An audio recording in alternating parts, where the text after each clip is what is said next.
bit late. Go live.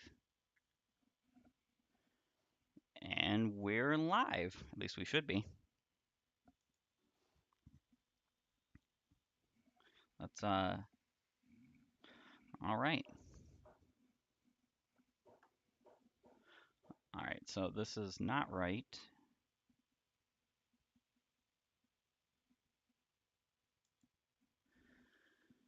Huh.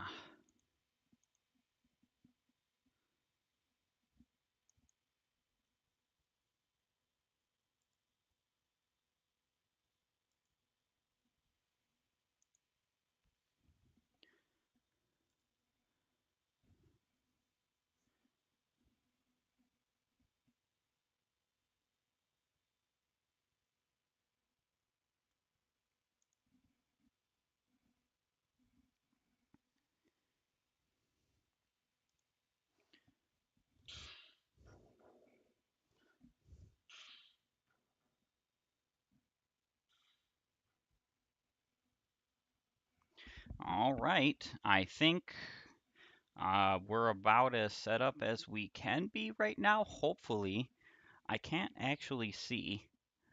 Um, let's see if the sound is recording.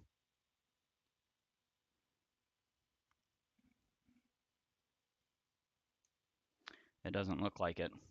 I'm gonna have to mess with this a little bit. That is unfortunate.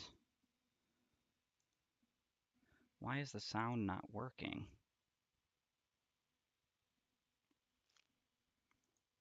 All right.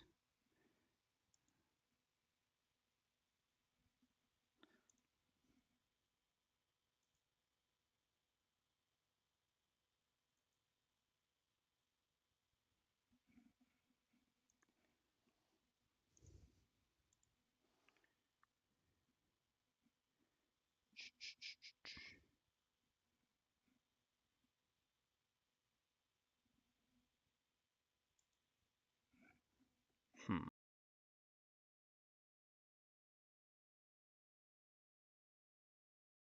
Working, and I don't know exactly why it is not.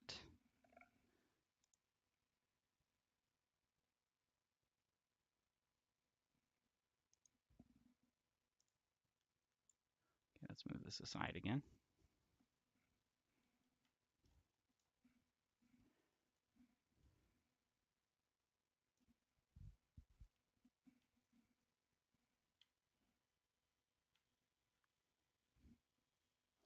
Yeah, that's very unfortunate. What's going on here? Sound, settings, output device.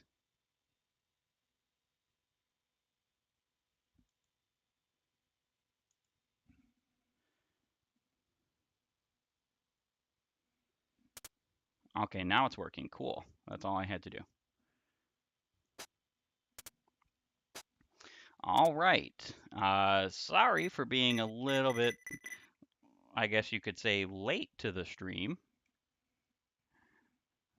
But I had to deal with some technical difficulties. I've never actually played this game through these systems that I'm currently using right now, so it was a little bit of a learning experience, and I was just a little bit too busy over the past couple of days to get into it and really check it out. I'm actually not even sure that my controller scheme is going to work, which we can change on the fly, so that's okay. I already figured that out. Because I'm using an analog stick to move rather than the D-pad, and I don't know which one I would like better. But that being set aside, greetings, gamer guys and gals, and welcome to the stream. We are going to be doing a very nostalgic game for me. The first of many. I have a new playlist out, and the playlist is going to be called SNES Streams because I have a lot of SNES games I love. These are going to be an aside from whatever content I make for these games individually, because it could be that I say, you know what, I want to make a playthrough or a walkthrough or whatever, what have you, with this game particularly, or any of the games particularly that we have. throughout these SNES streams. So that's really cool, and I'm excited for all of that. Um, I love this game. So a little bit of a backstory before I move on, because this game is going to take most of my concentration. It's a hard game after all. One of the harder games on the SNES. It's not the hardest, but it is one of the harder games on the SNES. Um, this game is the very first game I ever watched anyone beat. I was only about 5 years old, and I watched my dad beat the whole game without dying. He took a few hits every now and then, lost his armor every now and then, but he did not die. Like, if anyone knows the difficulty of this game, Super Ghouls and Ghosts, that's insane. I've only been able to replicate that maybe like 2 or 3 times without dying, beating this game out of the hundreds, if not thousands, of times I've played this game. It's pretty darn difficult. Let alone the fact that even when it's not the most difficult thing in the world, because there are some easier parts of this game, you still you're still playing a very difficult game in general, and it's pretty cool. It's pretty fantastic in that way, that it's challenging, but if you learn it, there are a lot of things you can do to kind of alleviate the difficulty, because this is one of those games that's all about patterns. That's all about jump here, go there, uh, be sure of where you're going, what you're doing. It's very committal, so that's really cool. The only other game in my very early childhood I have recollection of my dad beating flawlessly. Um, well, actually, there was two. There's Galaga, and there was Legend of Zelda: A Link to the Past. These three games have pretty well stuck with me. I will say Galaga a little bit less than the other two, because there's something about Galaga and the NES graphics that just don't jive with me. The games are cool. I do have a lot of NES games. I do plan on playing some of them even on this channel. But the fact of the matter is that I love 16-bit a whole lot more than 8-bit. There's just something more clean about it. You look at this game, and it looks like a game that could be made today as just like a one-off, a cutesy thing, or like an indie game. Whereas 8-bit stuff doesn't really look that way, in my opinion.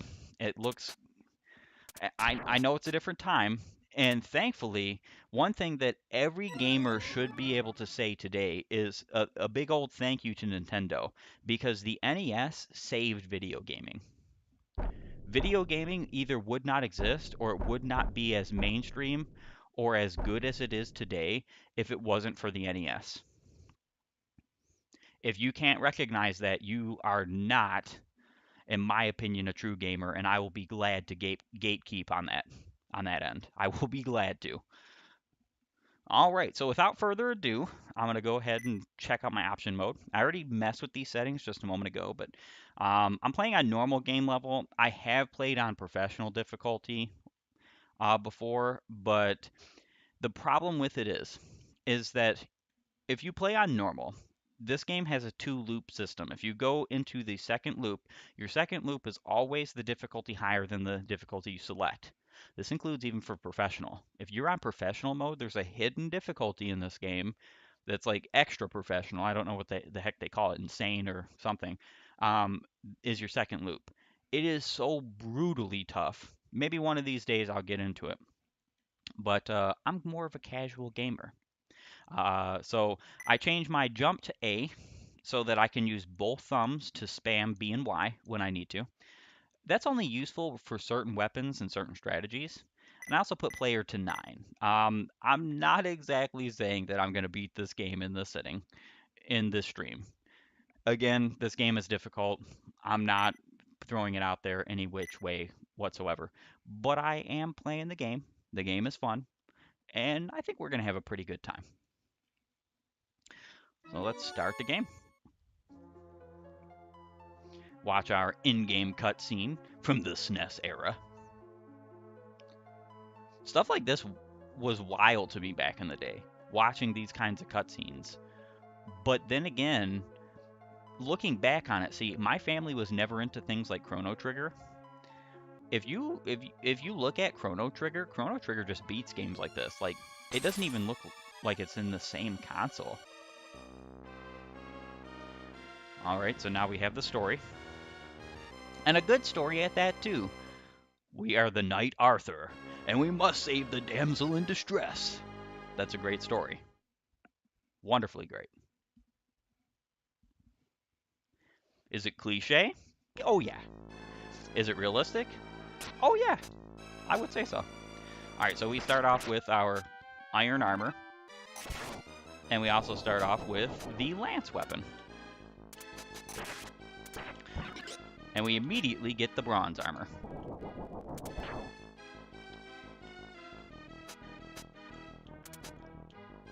I think my version of this game, and I noticed this yesterday, is not the version that I grew up with necessarily, which is unfortunate. I'm pretty sure that what I've got going on here is the European version, so it's running a little bit slower than I would like it to. This is something I'm definitely going to alleviate next time I ever do a stream like this. But it's kind of only in this part of this level. Don't ask me why. A lot of people back in the 90s and 80s had like this huge fear of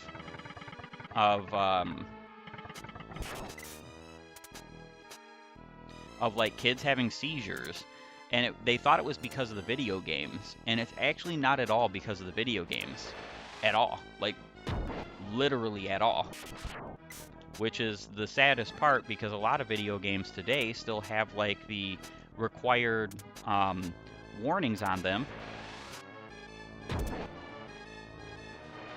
But the fact of the matter is that the video games today don't have any possibility of giving you seizures unless you are just incredibly sensitive and do already have seizures yourself.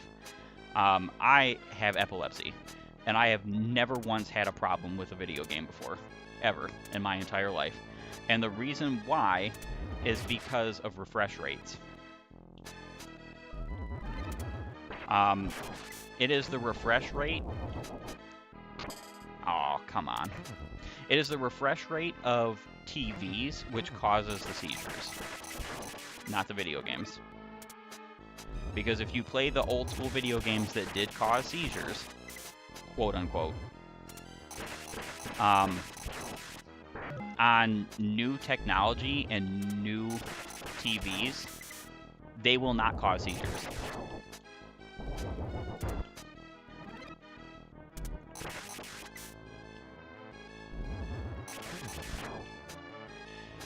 That's just pretty much fact. So it's kind of one of those unfortunate things, and a lot of it has to deal with politics. One of the many reasons why I can't stand politics.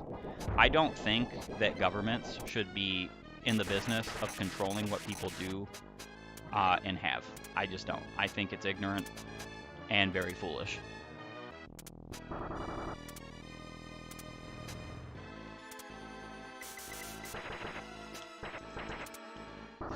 What's the most foolish part about it, though, is when you have people who say that they agree with governments controlling everything. That is far more foolish than the government's actually controlling it.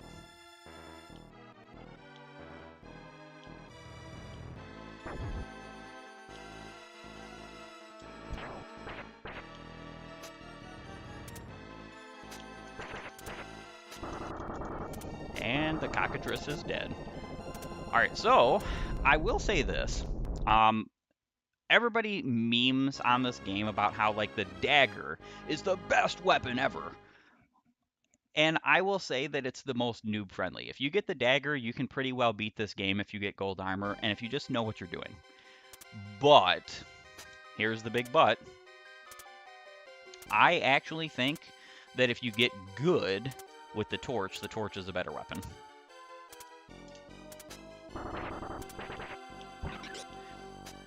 It's not objectively better because the torch has limited range, as well as the fact that the torch's power is not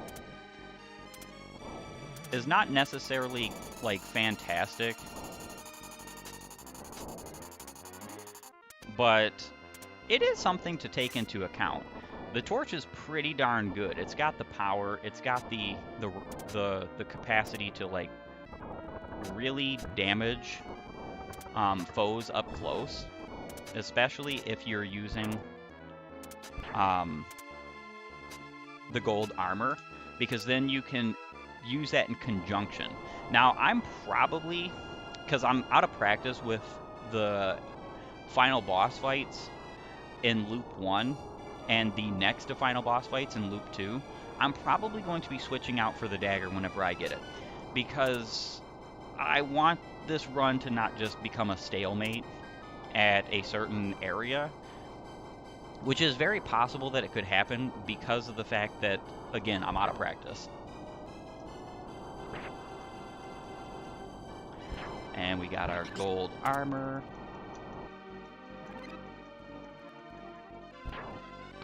Oh, come on. Oh, that's unfortunate.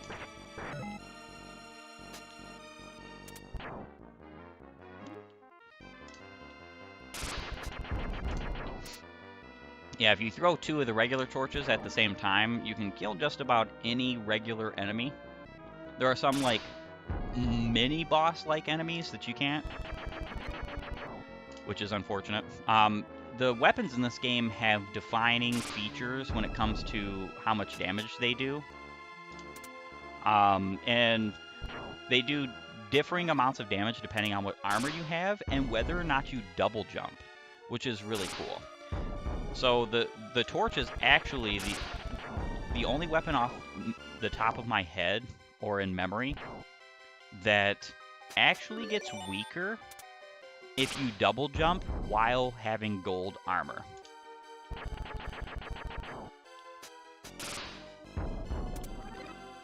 I'm not exactly saying that I am the most knowledgeable at these things, but I will say that I've played long enough to have at least some understanding of this game as a whole.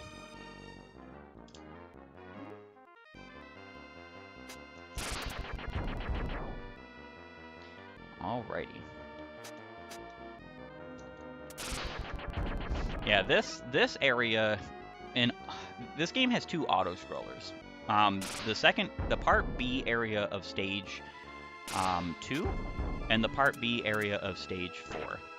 Most people absolutely despise them. I like looking at them as a kind of break, because this game is very daunting. Alright, we're probably... yeah, I don't think we're getting gold armor, but if we have at least bronze, I'm excited about that. It's funny that the bronze armor is green, as if it's been tarnished. So the difference between this mode and professional mode, and, well, any mode of difficulty afterwards, we're actually going to see expert difficulty in this playthrough, as long as I get to Loop 2, that is. The difference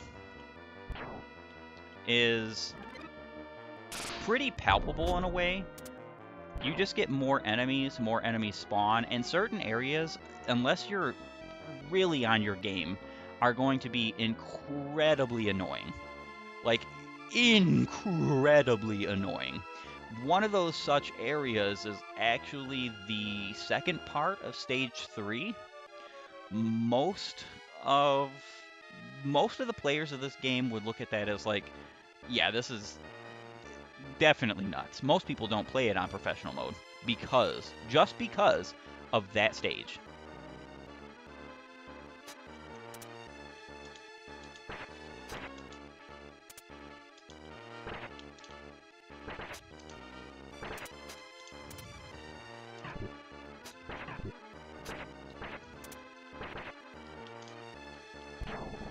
Yeah, this boss doesn't actually take many hits, at least on this difficulty. The bosses also have more health on the higher difficulties. I can't even remember what that boss is named.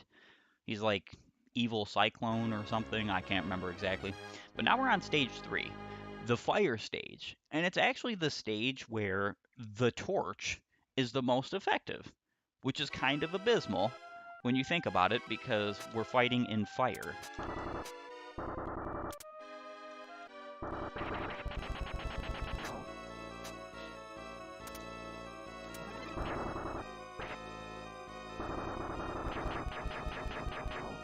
Let's see if we can't get gold armor and potentially the dagger. Aw, well, that's okay.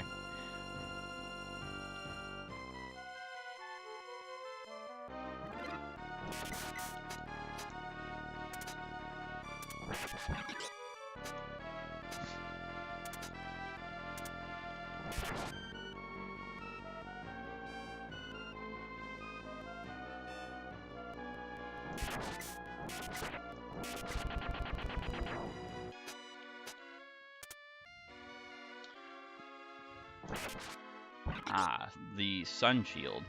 So you start off with the moon shield, and what that does is it charges up your special faster, and it allows you to take a single projectile hit.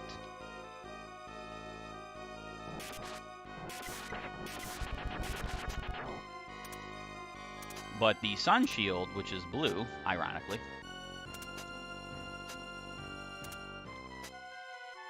is it allows you to charge faster and take 3 projectile hits, which is useful.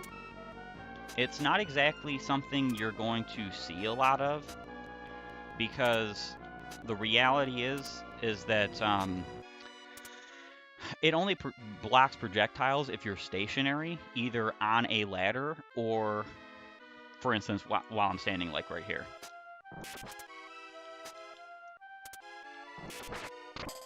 Yeah, this is far and away the problem.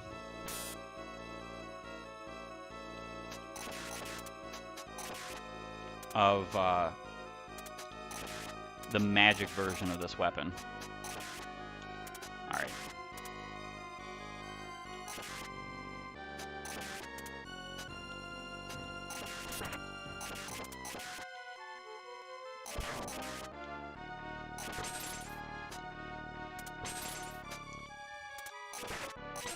Oh, come on. Well, at least we got to the tower. The tower is the first save point in, well, it's the second part of the stage, so it is the save point of the stage. Alright, so the part of this stage which most people agree is just unnecessarily difficult on... Oh, come on. On professional difficulty is actually this part of the stage, and it's because of the bats. The bats are not the only problem. In fact, we might actually just totally die here.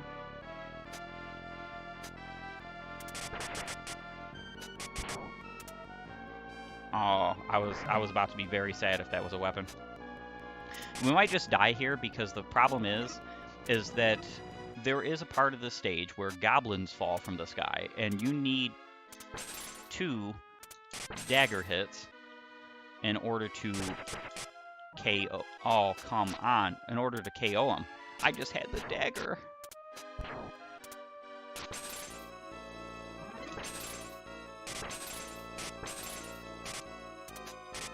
Speak of the devil.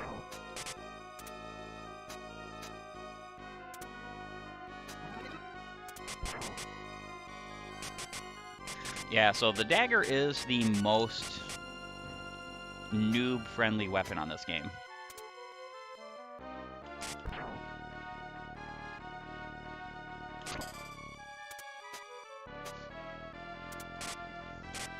And the goblins are very annoying.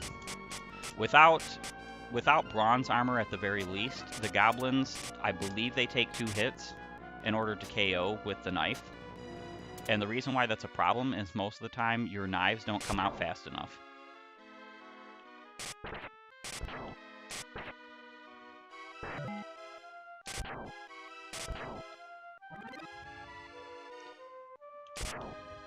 So we just have to be kind of careful here.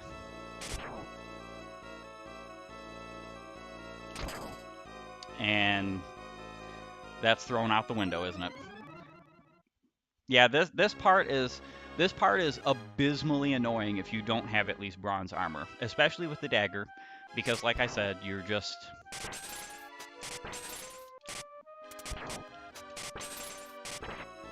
I'm not even bothering to open that. That's going to be a weapon. We don't want any other weapon. Basically, for the rest of this game, until we get to Loop 2, we don't need any other weapon. And we don't need to change out the dagger until basically the end of Loop 2.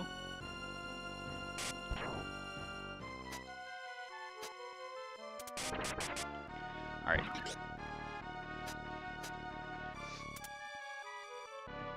Let's see if we can't not keep this. I don't really care if we get gold armor, though it would help against the boss.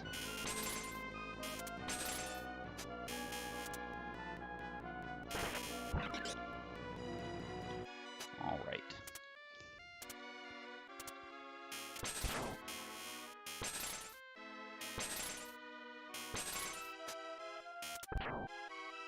It's actually been quite a while since I've used the dagger in this game. Quite a while. I've been practicing with the torch for for a very long time. My 3 most used weapons are probably the crossbow. Yeah. The crossbow, the dagger, and the torch. Not exactly in that order. I would actually think it's torch, then crossbow, then dagger is my least. I only use the dagger as a means to have like safe runs, which kind of sounds like a really casual thing to say, but again, like, I'm a casual gamer. I don't play games for extreme difficulty, though I see the appeal.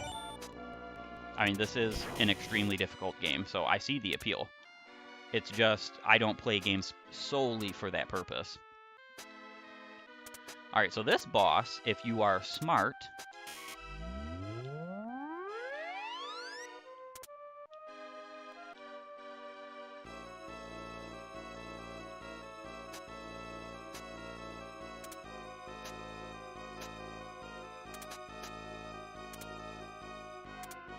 where is this boss?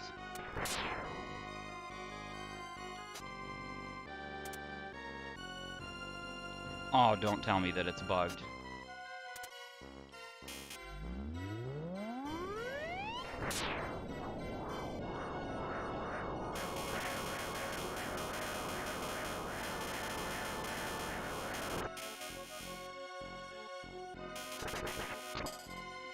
And we died. I didn't mean to double jump there, but I pressed A just a little bit too many times. Yeah, so there is something wrong here. I am definitely going to be making sure that I have the right version of this next time, because that's insane. The boss is actually supposed to come out at that tile that I jumped to. So I'll definitely show it next time if he doesn't come out again, because that was really weird. It might be that because this is the European version, and I'm almost certain that that's the case, that it was patched to keep people from cheesing the boss, because you can instantly kill the boss. Like, instantly. Even on professional difficulty. On Loop 2, even. If, you have the dagger and the gold armor. That's why you saw me charging up there. I was getting ready to do just that, actually.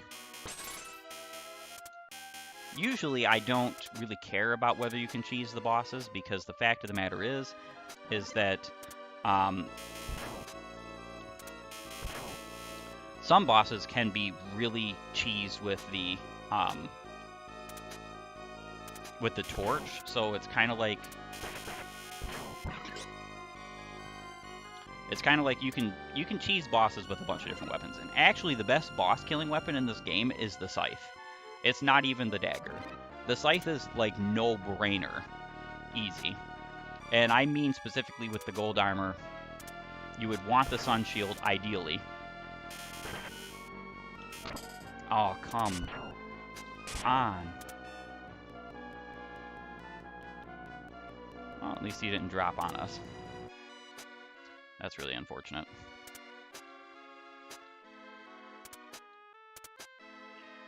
Yeah, alright, so the boss is supposed to show up when you land on this square. And what you do is you jump back onto this square right quick, you charge up, and then you drop down here, and then you release. And the way that the dragon works with the torch upgraded is that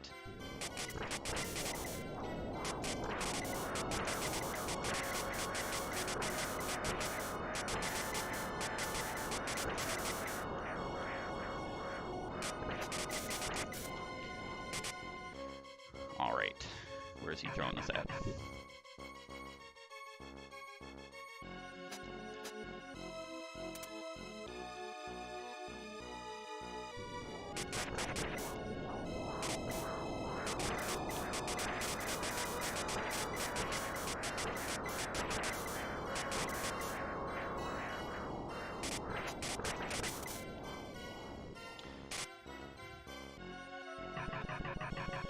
Alright, this one I hate.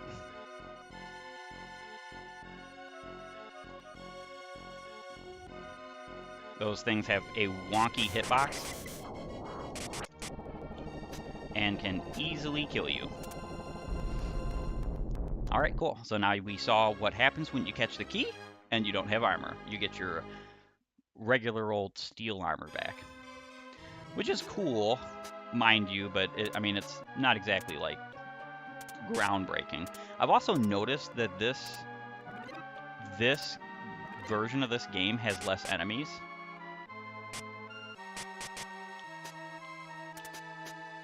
Though I will say these enemies spawning where they are kind of is very trolly. Though if you're playing on professional mode, you get a lot of trolling. It's very, very possible that you will lose an entire run of this game just because of where the enemies spawn.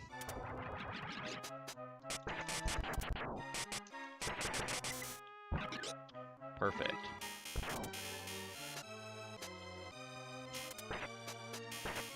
Yeah, the magic daggers are pretty well broken.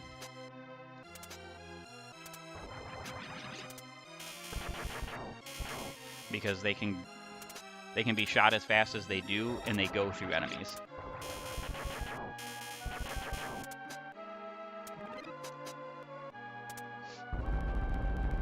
Alright, let's see if we can keep this armor.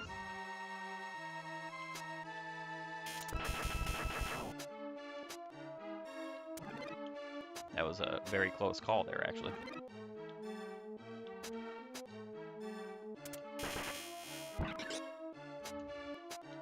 You'd think I'd want to just get out of here as fast as possible because of how annoying the spikes are. They also have very wonky hitboxes. And then we have to be careful here. Alright. We are now to the auto-scrolling version, or part of the stage. And this part is, I want to say, leagues and bounds more annoying than the first auto-scroller. Like, leagues and bounds. And it just has to do with the fact that there's so many things going on, and so many trolly enemies.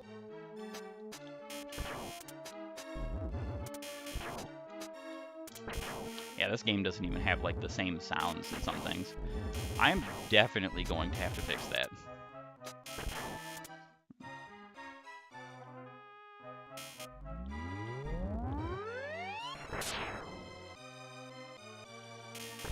As you saw there, one of the things you can take advantage of in this game, which some people consider a glitch, but you are totally invincible while casting your magic. And that magic you saw there was my dragon. It's pretty cool that that's the case because you can use it to get out of like really sticky and difficult situations or ignorant spots. Like for instance, on professional mode, um, there are so many more of these pillars of whatever the heck they are. You're in a monster's stomach in this map, so obviously what's going on is like it's gastral acid or something like that.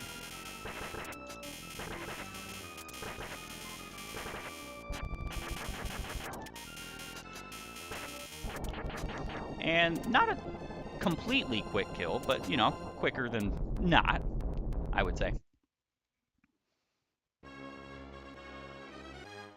I am going to play this game a bit safe, but when I'm playing normally, I do play kind of pretty. I lose a lot of runs, let's just put it that way, to me not being safe. I want to turn away from that.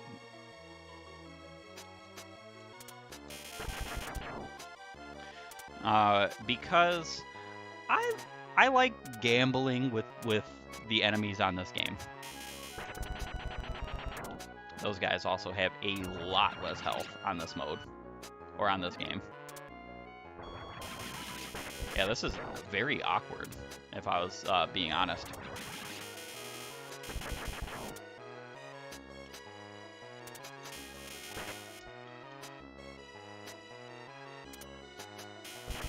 That was almost my doom.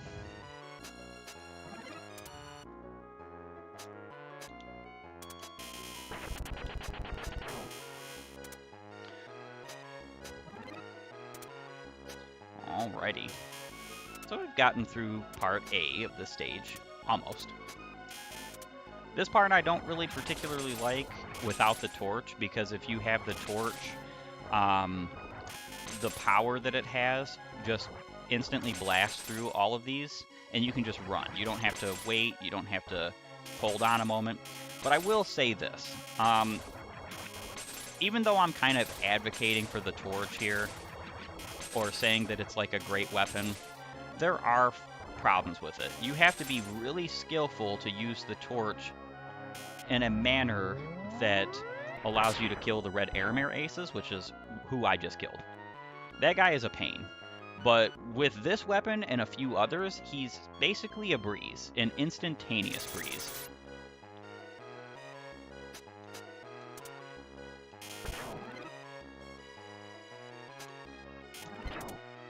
An instantaneous breeze.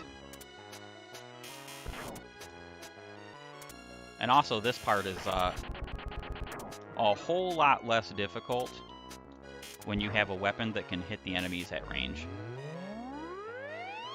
Alright, we're about to see something interesting here. Let's see if that worked. It may not have. And in that case, we might be restarting this level. Or at least this part of this level.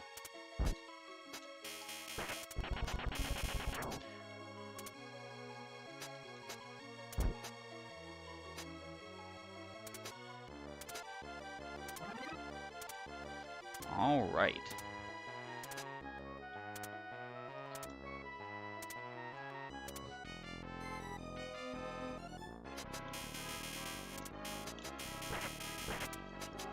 All right, as you can see, this guy cannot damage me.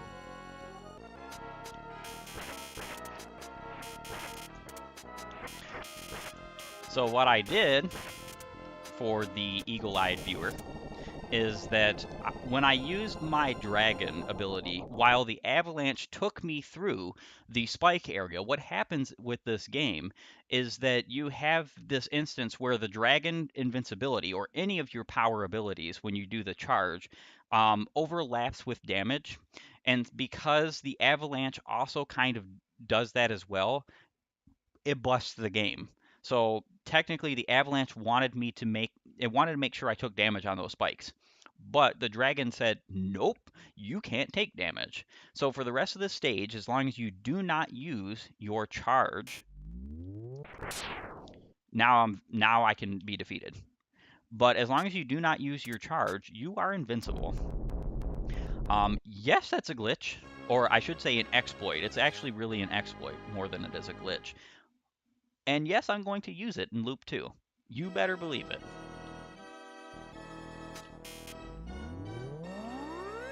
Alright, so the torch is actually very difficult with this stage.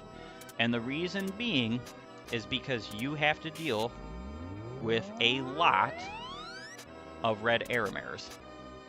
Which, by the way, there's one missing here. I didn't get the chest. There we go, chest. Still faster to climb up the, or to go up the chest than it is to climb up the ladder just immediately. Let's see if there's another red error mirror. There should be one over here. I was about to say, the European version robs you of difficulty. Oh my gosh. If I knew this, I would not have this game right now. Like, at all. But, I mean, we're still having a good time. And that's what's most important about this game.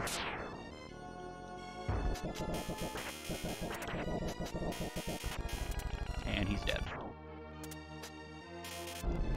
So, as you can see, you can kind of cheese the bosses with the dagger. Especially Astaroth, who we just fought, and Nebiroth, who we're going to see soon.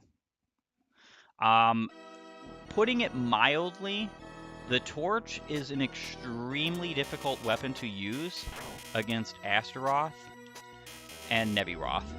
And we can just go goodbye.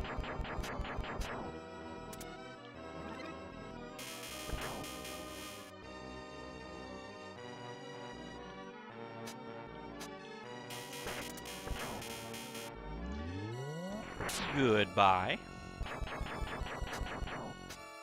Very simple stuff. The magic, the dagger magic almost feels like cheating. Like, I feel like I'm cheating. Let's bring him down. And you are gone.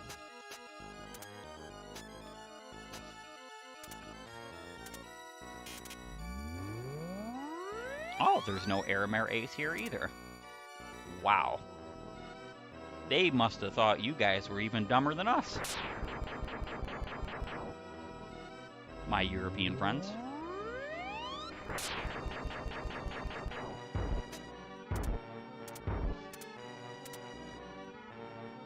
Alright, so just blasting through this game now.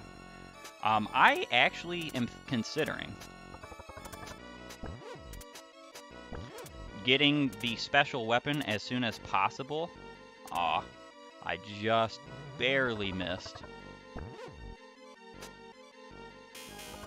Don't follow me, Ghosty. I'm considering getting the special weapon just because I enjoy it quite a lot, actually.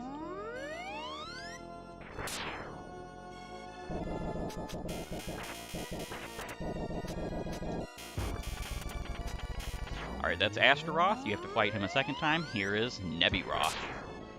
And we totally missed.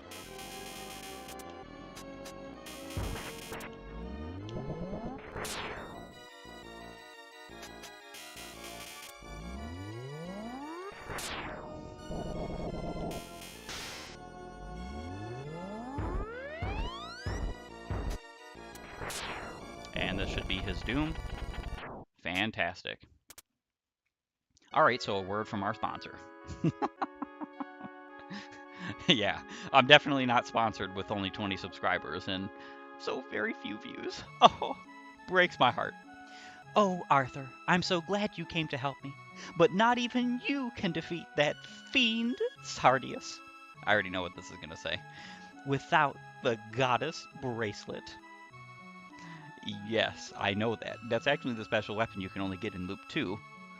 I once wore the bracelet, and that's why I was attacked and captured by the demons. I barely managed to escape. Oh, hide it. Hide it on the way here. Exactly. I don't know why I said escape. She's actually still, like, captured. Please, Arthur, come back here with the bracelet and release me. You are my only hope, Obi-Wan.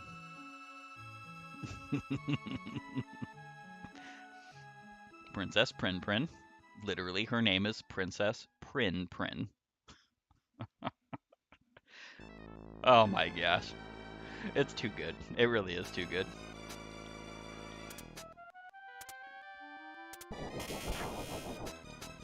Alright, so this is expert difficulty. And this right here is the goddess bracelet. Yeah, let's get it. So this weapon does not have any magic, so it doesn't have a charge. The reason being is because it is literally double the damage of the second best weapon in this game. So it just melts enemies. And as long as you have gold armor, I believe it's specifically gold armor, it eats projectiles. So we'll probably see that eventually at some point. Oh.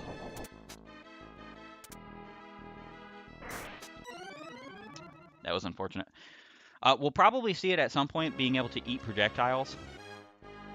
But I don't particularly try to make sure that I'm directly in the path of projectiles or allow enemies to throw projectiles at me, per se. Ah, broke that treasure chest immediately. Don't you just love the satisfying power of high damage weapons? One thing that it does do as you get to a better armor specifically. Of course.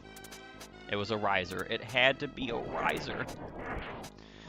This weapon does varying amounts of damage based on how far away you are from the enemies, but if you have the gold armor, that damage is like highly reduced.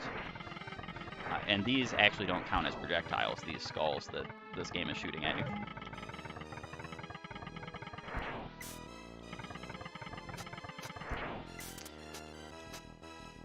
Okay, we actually hit it that time. Very nice.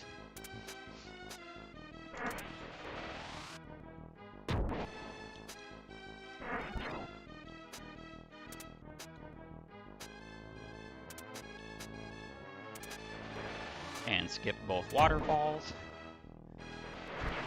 Couldn't tell you why. The gamers who play this game, the speedrunners I should say, call it waterfalls. Those are tidal waves. But that's what everybody calls it, so, you know, tradition and everything. Perfect.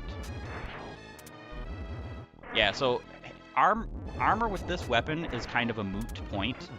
You do want gold armor. It's pretty obvious you want gold armor.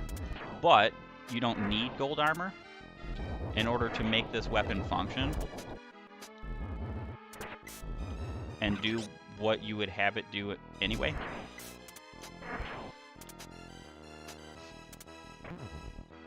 With that being said, we are very happy we have gold armor.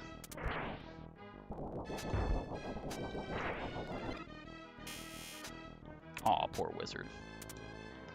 Couldn't hit me to save his life.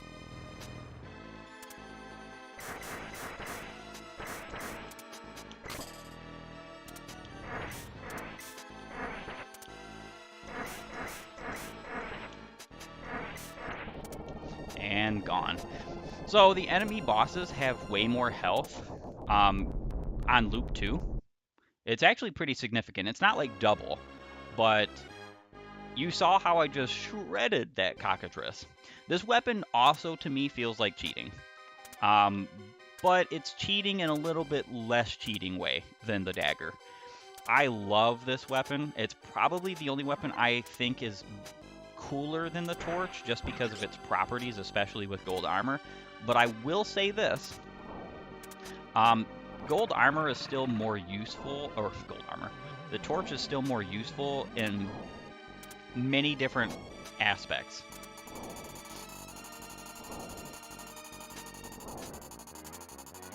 Gotta be quick. That guillotine or swinging trap axe thing, I don't know exactly what it would be called,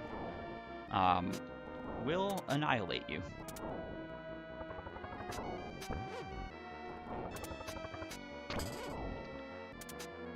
That was kind of really unfortunate, but not something I was capable of avoiding. That is okay. We are now to the second part of the stage. Yeah, I already knew when I started this that there were going to be a lot of armor breaks and even a lot of deaths. And technically, we've had a lot less deaths than I was expecting. Not to say that I'm bad. I don't think I'm bad at this game. I'm not like a world beater. I'm not a speedrunner. But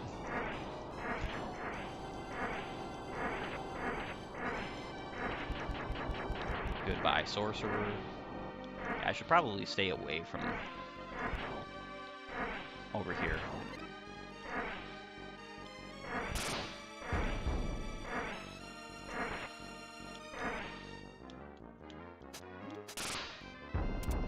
That's my steel armor, isn't it? And I'm not gonna get it.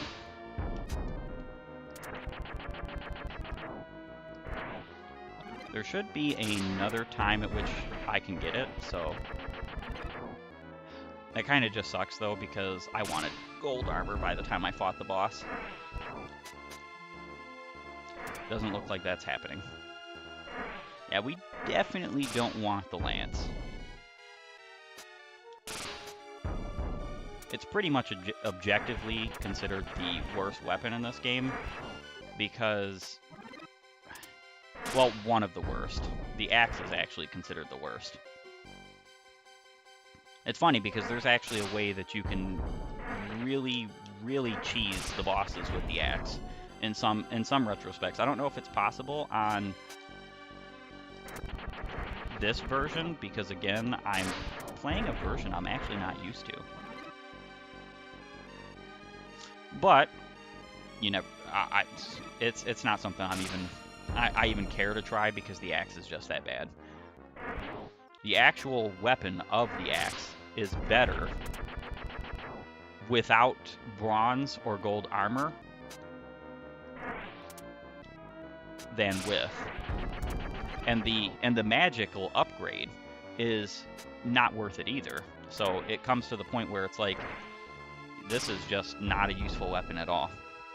The dagger would actually be pretty good right here for this boss fight, but it's not something that's needed.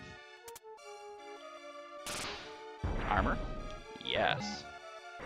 Unfortunate we couldn't get better, but, you know, like I was saying before, the only real benefit you get from gold armor is projectile eating, which, by the way, is actually going to be a serious problem when it comes to the boss. The boss likes to throw a lot of projectiles at you from expert difficulty and beyond.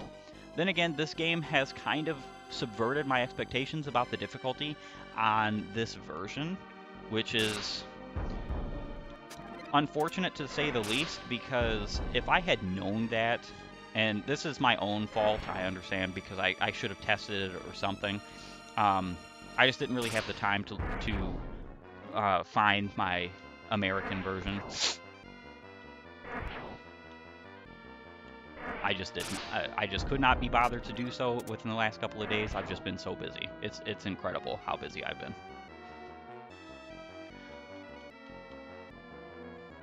But if this boss fight is anything like this version, we should actually find out relatively quickly whether or not gold armor would be a better thing for this, because we might just end up getting totally defeated. Funny too, since this boss is at the end of an auto-scroller and doesn't transition in the stage at all, you actually are on a pretty small timer, and the smallest for a boss in this game.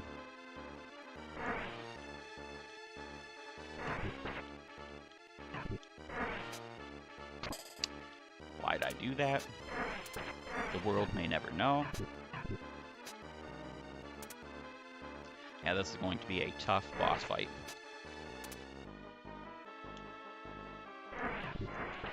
Oh, I knew I should have jumped, but I just failure to communicate between my hand and my my brain and my hand there. That's okay because we do want gold armor for that, especially with the sun shield, because we might end up just like blocking his projectiles with the shield. That's another thing too, because since we don't have a magic ability that needs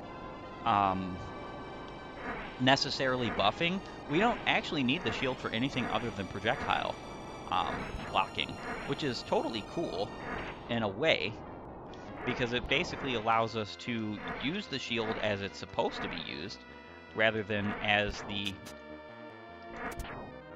the ability of just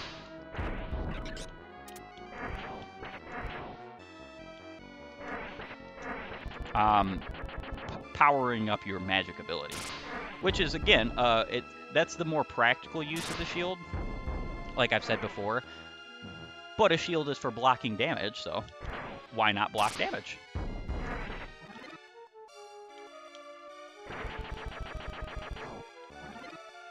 We need to be careful because this stage has very little opportunities to get chests. Very finite. And we want our gold armor.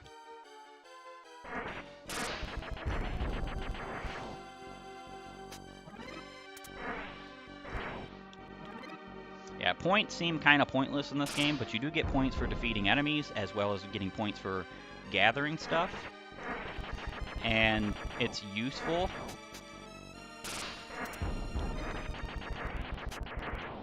for free guys, which you kind of just want a lot of in this game, because this game is brutal. You make a simple mistake, especially on a stage like this, where if you get knocked off this raft, you just die.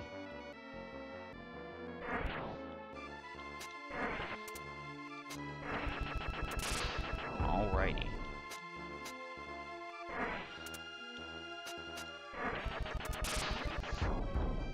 We are getting gold armor here.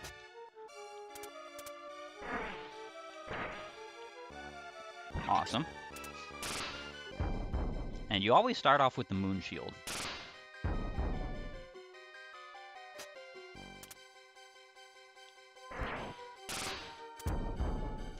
And then we get the sun shield. Alright, we are actually ready for the boss fight. Let's hope I don't screw anything up, or jump into the boss's attacks like a moron.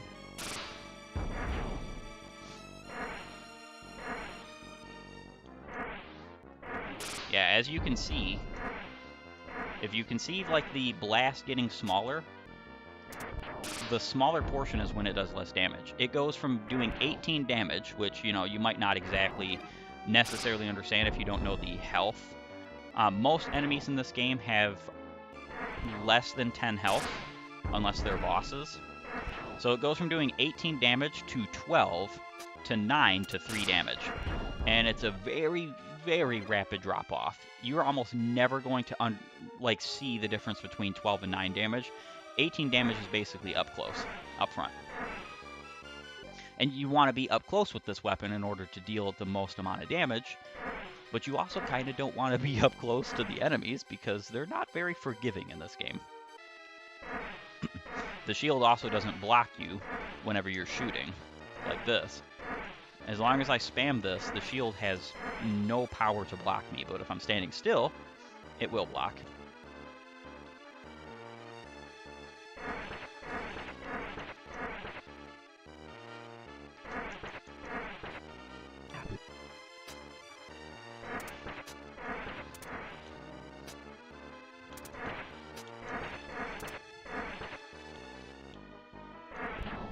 I kind of figured he was going to be dead very quick here. Nice catch. 168,300 points is what we're at right now. I don't know when we get our next free guy, but I don't really care. We're kind of blasting through it. We've only lost a few lives, so.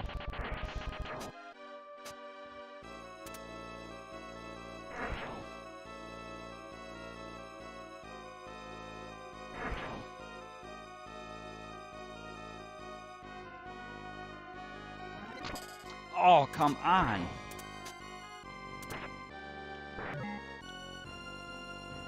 Oh, well. We're going to have to check these chests because we would like to have some kind of armor back. Oh, good grief.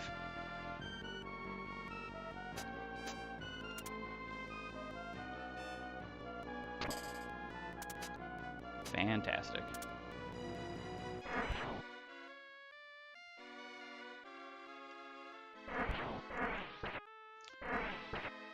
Yeah, that's barely reaching. This might be steel armor back. Okay, cool. At least we have this. It's really unfortunate that we don't have better than steel armor, but that was just kind of one of those nonsense moments in this game. And you do kind of have a lot of nonsense moments in Super Ghouls and Ghost.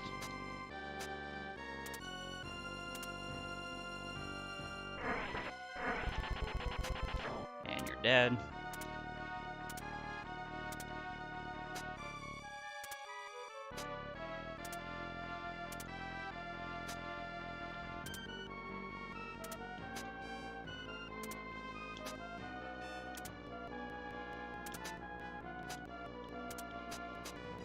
Yeah, this part is always nerve-wracking, to say the least.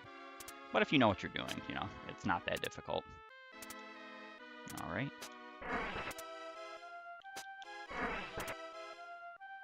Come on. Come on.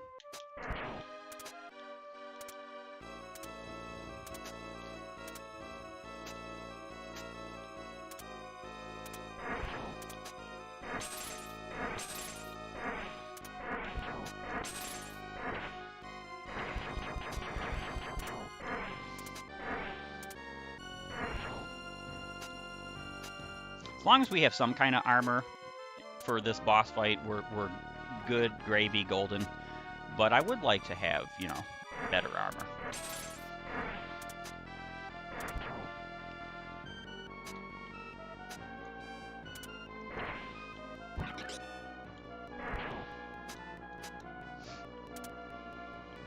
Yeah, the bats get pretty insane on professional difficulty.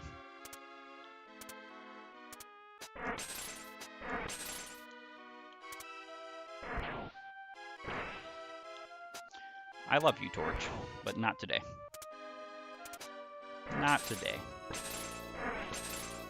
We might be able to get gold armor. Maybe. I don't want to stick around in the goblin section because that's where you die quickest on this part of the stage.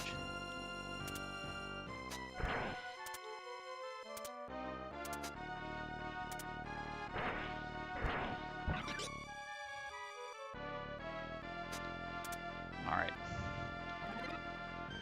Simple enough.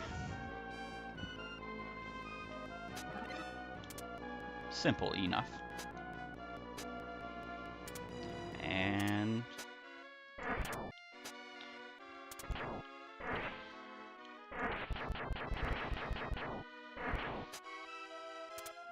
yeah, we want to avoid that lance like it is the plague.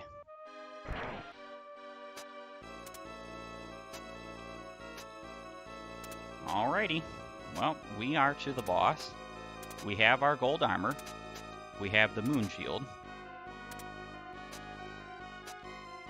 This is so odd.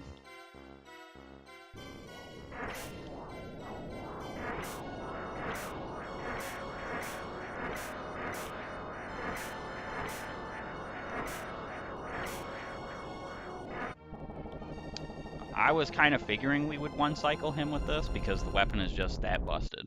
It is that busted. Like, the next best medial damage in this game is, pretty sure that's not my sun shield. Yeah, I didn't think so. The next best, like, regular damage in this game is from the torch, and it does 10 damage when you have gold armor. It actually does 9 damage if you do a somersault throw with gold armor. And there are some enemies, like the rosebuds, that have exactly 10 health, so you can get yourself killed if you are not careful.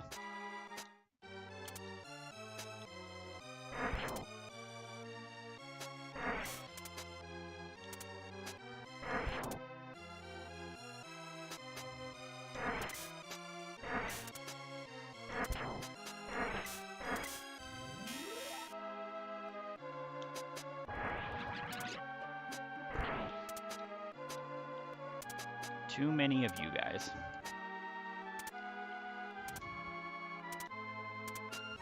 Alright, we despawned some of the fire towers, which is funny because I was not meaning to do that at all.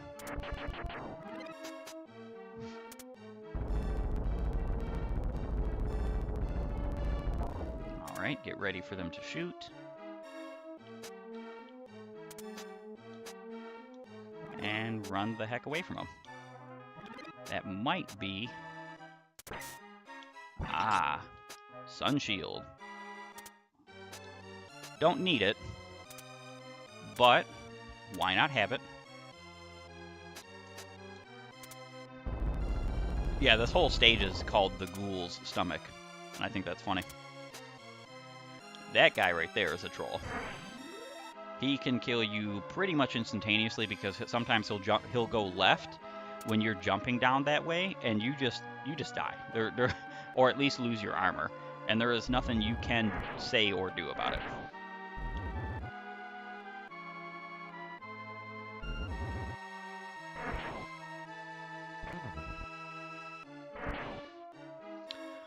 Yeah, these guys are the blue rosebuds. They also have 10 health. They're not actually rosebuds, but they are basically just the same enemy, with a different color. Which, you know, some people might call lazy or uninventive, which you could be right about that. But this is how they saved space back in the day on limited size cartridges, and I think it's pretty genius that they went through the trouble of making sure that the game had fleshed out enemies, fleshed out areas, even if they're not exactly like the greatest of areas or anything like that. Like games did a lot of things back in the day that you just don't see anymore. You don't see the kind of love. Like the amount of people who made this game in comparison to these big AAA franchises now, and these big AAA franchises obviously you can obviously tell they just don't have the love in them that games like this do.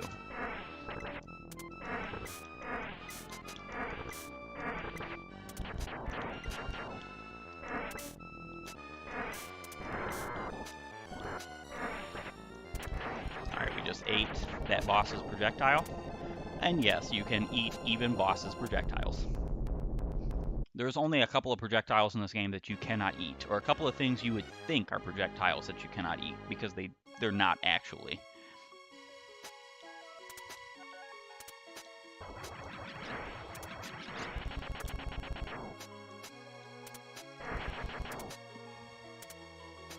Yeah, so I don't know if you can tell, but there is good reason why I think this weapon is like cheating. Oh, come on. That wasn't far enough?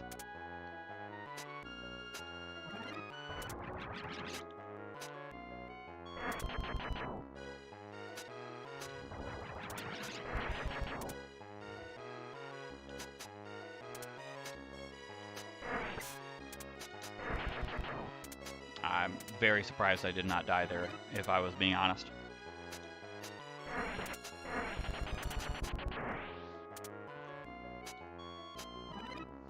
very surprised.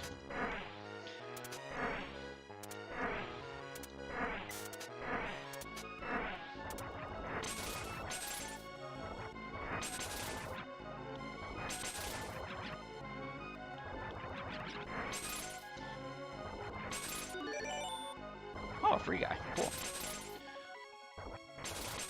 Yeah, so this area is just annoying to say the least. I try to get through it so fast that I don't even particularly recall like where are all the chest locations in this area. I know where they are, but I don't exactly remember how to trigger them because I just try to get through it that quick. And because we have no armor, the idea here is actually not to stay and fight this dude. We're going to go over here, and the reason being for that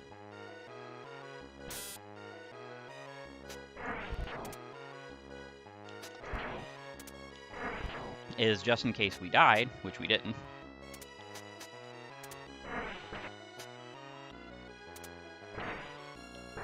Alright, cool. Just in case we didn't, this is actually the checkpoint.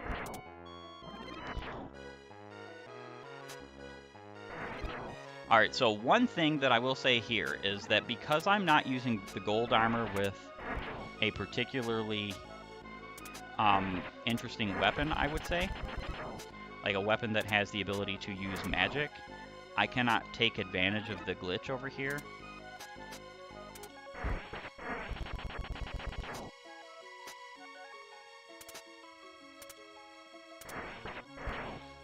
That was almost one of those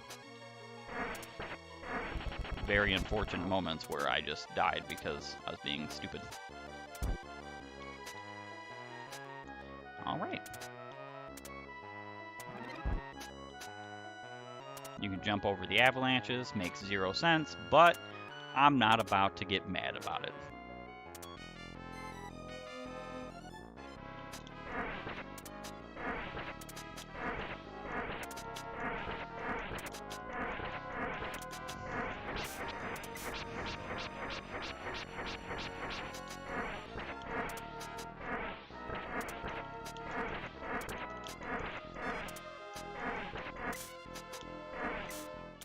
He actually should be pretty darn close to being dead. I always liked how he looked like Shredder from Teenage Mutant Ninja Turtles, in a way.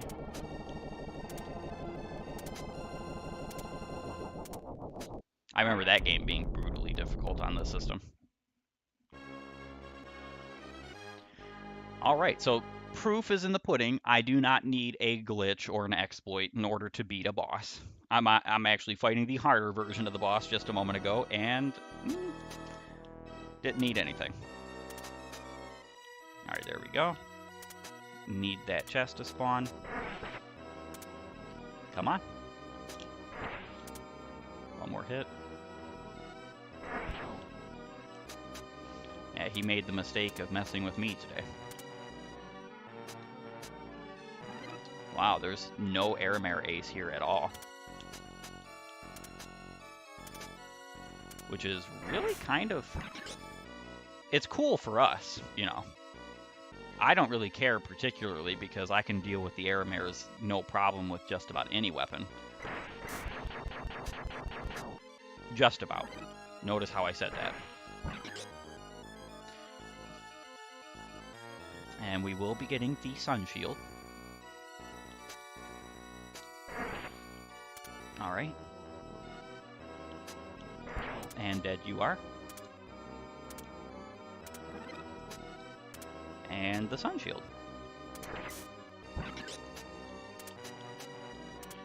So in all technicality, you always can beat Astaroth and Neburoth faster with weapons that aren't these.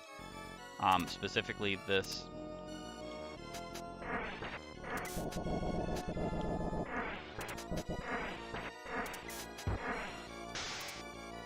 That beam he just shot is not considered a projectile. To my great dismay.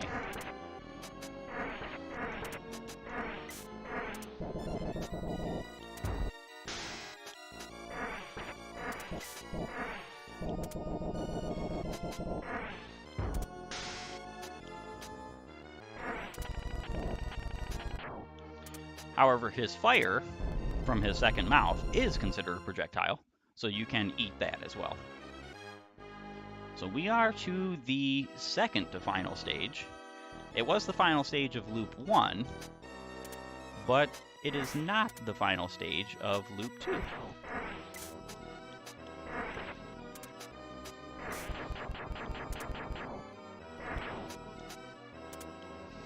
Didn't necessarily mean to drop down that way, but I'm not about to complain.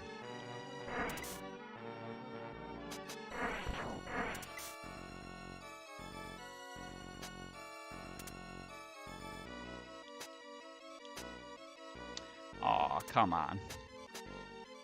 Just a little bit too light on that jump.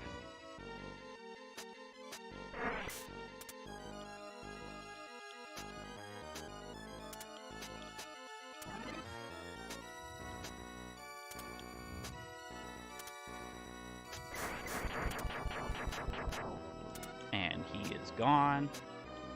We have maybe a... Okay, no red air mare ace sitting here either.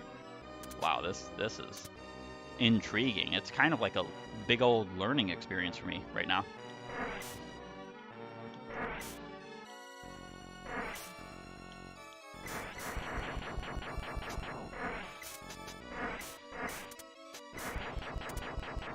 And he is gone.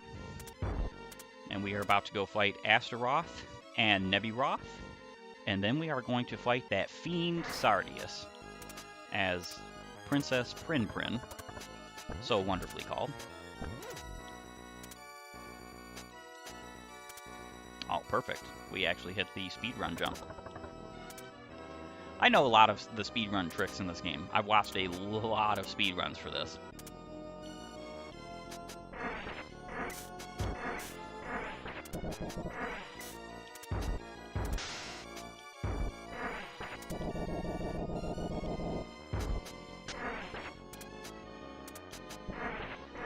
And there goes our armor.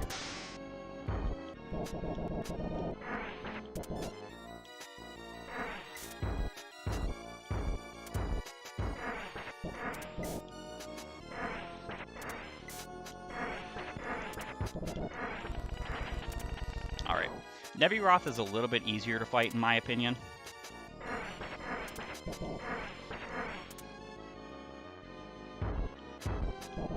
But he can zone you out pretty darn bad, like for instance here.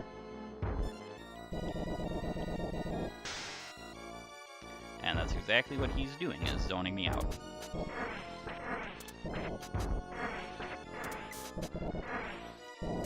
Here comes the laser. Oh, that was a close call. Close shave, if you will.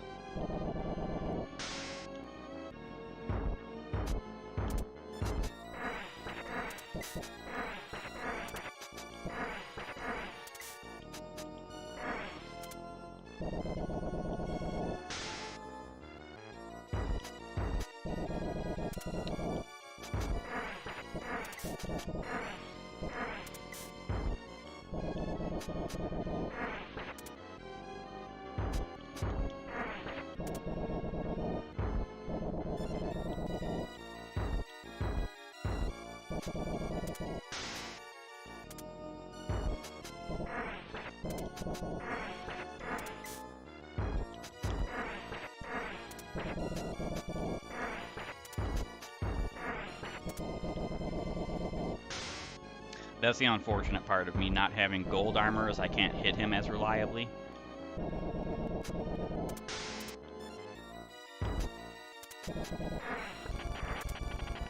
But we got him. We have steel armor going into Sardius.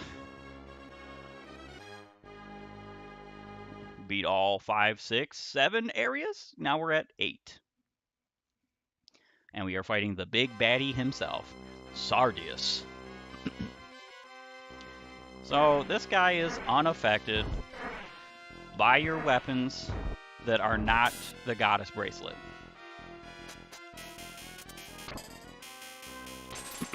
That was unfortunate. You can't even get to this fight unless you have the Goddess Bracelet when you defeat Nebiroth.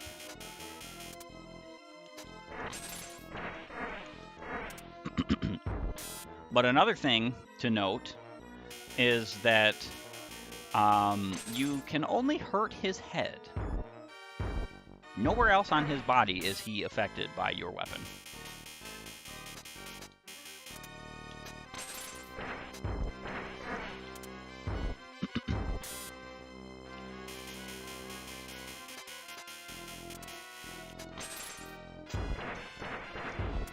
If you're careful and you play cautiously and you know where to stand and you know how to hedge your bets,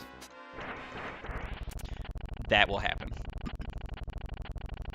You don't even need armor in order to fight him, because he's far and away easier than he should be for being a final boss. Nebiroth is harder, Astaroth is even harder still.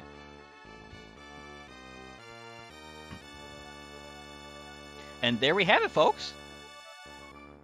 My very first Super Ghouls and Ghosts stream. I died a couple of times, like 3 or 4 times, I think.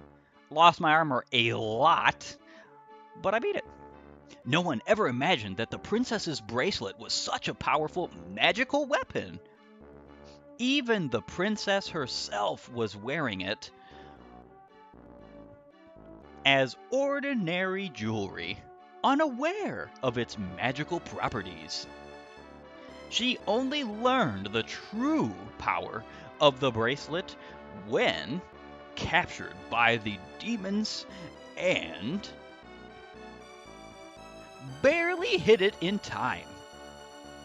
Finally, with the help of the bracelet, Arthur defeated the demons. They will never arise to menace peace-loving people again. That's a fib.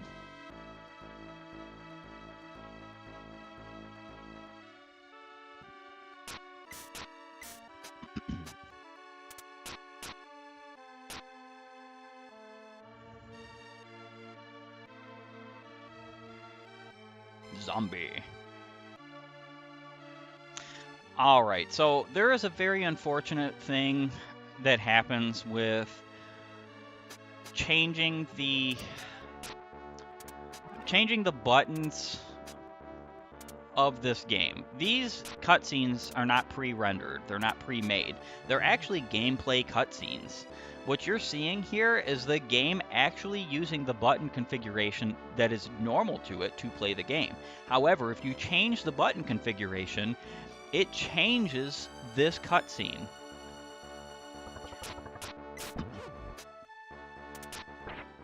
So, as you see him jumping right there, whenever you see him shooting, it's him trying to jump, and whenever you see him jumping, it's him trying to shoot. And you can see how this might pose a little bit of an issue, because this is supposed to be a cutscene. In fact, we're going to see the issue right here. So, ooh. Ooh. Is it fixed? Oh my. This version. Oh. That's incredible. This version actually takes that into account. Huh. That was actually one of my problems of me doing this stream, so this is cool that we're getting to see this, because the fact of the matter is that because I have to have my button scheme the way it is, I always do. It's just the way you see me blasting out the daggers like I was and the torches and stuff like that is because I'm either sliding one thumb across both buttons, the B and the Y button, or I'm taking both my thumbs, like in the boss fights, and then I'm smashing the buttons. And because they're closer to each other, I can do that. I can do either. This is cool, though. Very cool that we're getting to see this, because normally I don't. And that just has to do with the fact that the game basically game overs, or not really game overs. He loses a life, and then it goes like AWOL. The game just goes mental and has a stroke because it can't figure out what in the heck it's supposed to do, because these cutscenes are supposed to be pre-done. I'm guessing that's just something that they patched through the European version. Because back in the day, might sound crazy to people nowadays, I love how he's called something totally different from Astaroth. That's a typo or something. But because even Nebiroth is called Nebiroth, we'll see that here. Um, Back in the day, before game systems had internet technologies and capacities, which, funnily enough, the Japanese version of this actually did have internet capacities and functionalities. With the addition, there was an add-on that you had, but the Satellaview and all that good stuff. But the fact of the matter is that the Japanese version was like version 1. And then the American version would be like version 1.1 or version 1.2 or however far they got into the patch cycle. And then the European version, which was always the last released, don't ask me necessarily why. Maybe it was because the PEGI system is just ridiculous. Just absolutely ridiculous. I even think the ESRP is ridiculous in its issues that it had, especially early on. But because the European version was the last, Red Aramir race, the terror of this game. He's harder technically than any boss in this game unless you know what you're doing. I kind of cheesed him, made him look really easy, but that's because I fought him 10 million times. That's how they would patch the games. Princess Prin Prin. Very intriguing name. Not exactly a good name. And then we have the hero of our story. Knight Arthur, with his lance and trusty golden armor, and moon shield because he's just not as cool as us. Oh, that's pretty intriguing. I wonder if they just made him invincible in this cutscene. That would be a very good way to get over the problems of you dying in the cutscene and then not being able to watch the cutscene. Riding away, our lovely Princess Prin Prin in our arms, as Knight Arthur riding away on our steed. Who knows what the steed is called? Planner, Hyper Mickey, Patriot Yamazawa.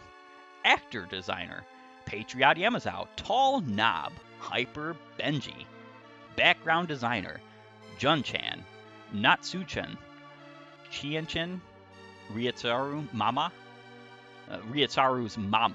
Katsuki.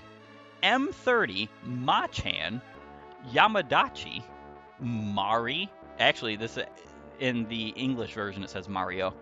Bull, Ike Bomb. These names are hilarious. Chosuke, Taki Pan, and Capcom, all staff. I love how these names are just like, they're probably like inside memes for their own people that day. Professor F, thank you for playing. I hate memes, but inside jokes, I guess it's a better way to put that. Presented by Capcom.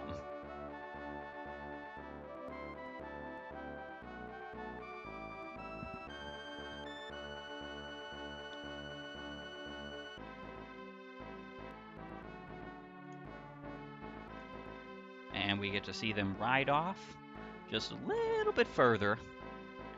Just a little bit further. I'd be kicking that horse like right in the back or getting my horse whip. Giddy up, ya horsey. Giddy up. We want to ride out in that sunset.